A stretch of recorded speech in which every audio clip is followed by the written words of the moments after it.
വിശുദ്ധിയിൽ പിൻഗമിച്ചിടും. കാൽവരി സ്നേഹത്തിലും ത്യാഗത്തിലും നിന്നെ വിശുദ്ധിയിൽ പിൻഗമിച്ചിടും.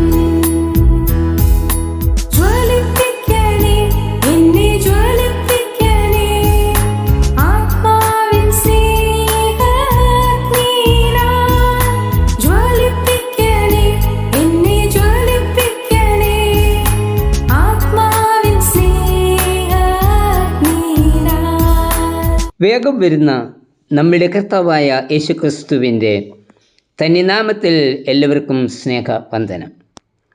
ജ്ഞാനികളിൽ ജ്ഞാനിയായ ശലോമോൻ പറയുന്നത്, ബാലശിക്ഷ കൊടുക്കാതിരിക്കരുത്. വടികൊണ്ട് നീ അവനെ അടിക്കുന്നതിനാൽ നീ അവൻ്റെ പ്രാണനെ പാതാളത്തിൽ നിന്ന് വിടുവിക്കുന്നു. സദൃശവാക്യം 23:14. വേദപുസ്തകപ്രകാരം മക്കളെ ശിക്ഷിക്കുന്നത് സ്നേഹത്തിൻ്റെ അടയാളമാകുന്നു. സദൃശവാക്യം 13:24 അതാ പറയുന്നത്, വടി ഉപയോഗിക്കാത്തവൻ തൻ്റെ മകനെ പകയ്ക്കുന്നു, അവനെ സ്നേഹിക്കുന്നവനോ ചെറുപ്പത്തിലേ അവനെ ശിക്ഷിക്കുന്നു.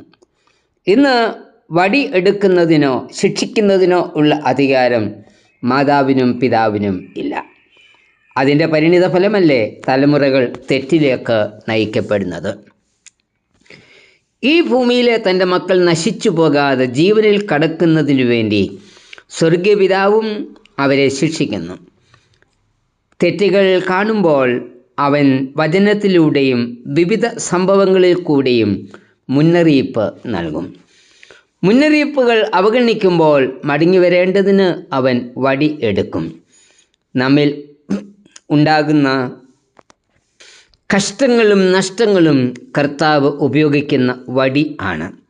അതുകൊണ്ട് നമ്മിലുണ്ടാകുന്ന കഷ്ടങ്ങളിൽ കർത്താവിനോട് മുഷിയുകയോ പരാതിപ്പെടുകയോ ചെയ്യാതെ അവയെ പിതാവ് നൽകിയ ബാലശിക്ഷയായി സ്വീകരിക്കണം.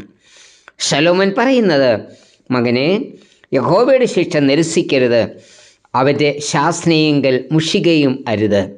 അപ്പൻ ഇഷ്ടപുത്രനോട് ചെയ്യുന്നത് പോലെ യഹോവ താൻ സ്നേഹിക്കുന്നവനെ ശിക്ഷിക്കുന്നു. സദൃശവാക്യം 3:11-12. ഇബ്രായ ലേഖനത്തിൽ പറയുന്നത്, കർത്താവ് താൻ സ്നേഹിക്കുന്നവനെ ശിക്ഷിക്കുന്നു, താൻ കൈക്കൊള്ളുന്ന ഏതു മകനെയും തല്ലുന്നു. നിങ്ങൾ ബാലശിക്ഷ സഹിച്ചാൽ ദൈവമക്കളോടെന്ന പോലെ നിങ്ങളോട് പെരുമാറുന്നു. അപ്പൻ ശിക്ഷിക്കാത്ത മകൻ എവിടെയുള്ളൂ? എല്ലാവരും പ്രാപിക്കുന്ന ബാലശിക്ഷ കൂടാതിരിക്കുന്നുവെങ്കിൽ നിങ്ങൾ മക്കളല്ല, ജാരസന്തതികളത്രേ. എബ്രായർ 12:6-8 ദൈവത്തിൻ്റെ പൂർണ്ണഹിതത്തിന് നാം വിധേയപ്പെടണമെന്നാണ് കർത്താവിൻ്റെ ആഗ്രഹം. ദൈവത്തെ അനുസരിക്കാതെ ഓടിപ്പോയ യോനയെ മടക്കി വരുത്തുന്നതിനുള്ള ശിക്ഷയായിരുന്നു സമുദ്രത്തിൽ അടിച്ച പെരുങ്കാറ്റ്. അത് മനസ്സിലാക്കിയത് കൊണ്ടാണ് യോന പറഞ്ഞത്, എൻ്റെ നിമിത്തം ഈ വലിയ കോൾ തട്ടിയിരിക്കുന്നു, എന്നെ എടുത്ത് സമുദ്രത്തിൽ ഇട്ടുകളവീൻ, അപ്പോൾ സമുദ്രം അടങ്ങും. യോന 1:12. സമുദ്രത്തിലിട്ട യോനയെ ഒരു മഹാമത്സ്യം വിഴുങ്ങി. മത്സ്യത്തിൻ്റെ വയറ്റിൽ 3 ദിവസം കിടന്ന യോന പ്രാർത്ഥിച്ചു, രക്ഷ യഹോവയുടെ പക്കൽ നിന്ന് വരുന്നു. യോന 2:9. നിലവിളിച്ച യോനയെ ദൈവം വിടുവിച്ചു. യോനയെ കടലിൽ എറിഞ്ഞത് ശിക്ഷയായിരുന്നില്ല, ദൈവത്തിൻ്റെ വഴിയിൽ കൂടി നടക്കുന്നതിനുള്ള ശിക്ഷണമായിരുന്നു. അത് മനസ്സിലാക്കി യോന തുടർന്ന് നിനവയിലേക്ക് പോവുകയും യഹോവയുടെ ദൂത് അറിയിക്കുകയും ചെയ്തു. യോനയ്ക്കുണ്ടായ പരീക്ഷണം ഒരു രാജ്യത്തിൻ്റെ മുഴുവൻ ശിക്ഷണമായി തീരുകയും രാജ്യം മുഴുവൻ ദൈവവഴിയിലേക്ക് മടങ്ങി വരികയും ചെയ്തു. നമ്മിലുണ്ടാകുന്ന എല്ലാ കഷ്ടതകളും ദൈവത്തിൻ്റെ ശിക്ഷയാണ് എന്ന് കരുതരുത്. കഷ്ടതകളുണ്ടാവുമ്പോൾ ജീവിതത്തെ പരിശോധിക്കണം. പരിശോധനയിൽ കുറവുകൾ കണ്ടെത്തിയാൽ കഷ്ടതകളെ ബാലശിക്ഷയായി മനസ്സിലാക്കി തെറ്റുതിരുത്തുവാൻ തയ്യാറാവണം. പാപത്തെ വെറുക്കുകയും നീതിയിലും വിശുദ്ധിയിലും ജീവിക്കുകയും ചെയ്യണം എന്നതാണ് നമ്മെക്കുറിച്ചുള്ള ദൈവത്തിൻ്റെ ഇഷ്ടം. പൂർണ്ണമായി ദൈവഹിതത്തിന് വിധേയരാകുന്നതുവരെയും അവൻ്റെ ശുദ്ധീകരണ പ്രക്രിയ നമ്മിൽ നടന്നുകൊണ്ടേയിരിക്കും. നമ്മിലുണ്ടാകുന്ന ബാലശിക്ഷയാണ് ശുദ്ധീകരണ അനുഭവത്തിലേക്ക് നയിക്കുന്നത്. ശരീരത്തിലുണ്ടാകുന്ന മുറിവുകൾ കരിയുവാൻ മരുന്നുകൾ പുരട്ടണം. അപ്പോൾ കഠിനമായ വേദനയും നീറ്റലും അനുഭവപ്പെടും. മുറിവ് കഴിയണമെങ്കിൽ വേദനയും നീറ്റലും അനുഭവിച്ചേ മതിയാകൂ. അതുപോലെ പാപത്തിൻ്റെ ഫലമായി നമ്മിലുണ്ടാകുന്ന മുറിവുകളെ കരിച്ച് നമ്മെ ശുദ്ധീകരിക്കുന്ന മരുന്നാണ് ബാലശിക്ഷ. അത് മനസ്സിലാക്കി കഷ്ടതകളിൽ മുഷിയാതെ കർത്താവിന് നമ്മളുള്ള സ്നേഹത്തെ അനുഭവമാക്കി നമുക്കുണ്ടാകുന്ന കഷ്ടതയിൽ പ്രശംസിക്കണം.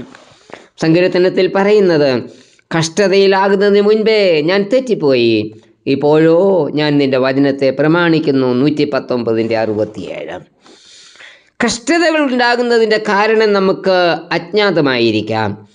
എന്നാൽ കഷ്ടതകളെ നന്മയ്ക്കായി രൂപപ്പെടുത്തുന്ന ഒരു ദൈവം നമ്മോട് കൂടെയുണ്ട്. കഷ്ടത വേദനിക്കുന്നതിനുള്ള ശിക്ഷയല്ല, പിന്നെയോ ദൈവസ്നേഹത്തിൽ നിന്ന് ഉത്ഭവിക്കുന്ന ശിക്ഷണമാണ്. അതുകൊണ്ട് കർത്താവിൻ്റെ ശിക്ഷ നിരസിക്കാതെ, അവൻ ശാസിക്കുമ്പോൾ മുഷിയാതെ അവൻ്റെ ഹിതത്തിന് ഏൽപ്പിച്ചു കൊടുക്കാം. എബ്രായർ 12:5 കർത്താവേ, എന്നിലുണ്ടാകുന്ന കഷ്ടതകൾ ദൈവത്തിൻ്റെ സ്നേഹമായി കണ്ട് അവയെ ശിക്ഷണമായി സ്വീകരിപ്പാൻ എന്നെയും സഹായിക്കണമേ. ആമേൻ. കഴുകിയല്ലോ നിൻ പുണ്യാഹരക്തത്താൽ നിന്മാനപാത്രമായി തീർന്നിടുവാൻ. കഴുകിയല്ലോ നിൻ പുണ്യാഹരക്തത്താൽ നിന്മാനപാത്രമായി തീർന്നിടുവാൻ. ലോകത്തിൻ കളങ്കം കേശാതെ നിന്നെ സേവിക്കും അന്ത്യത്തോളവും.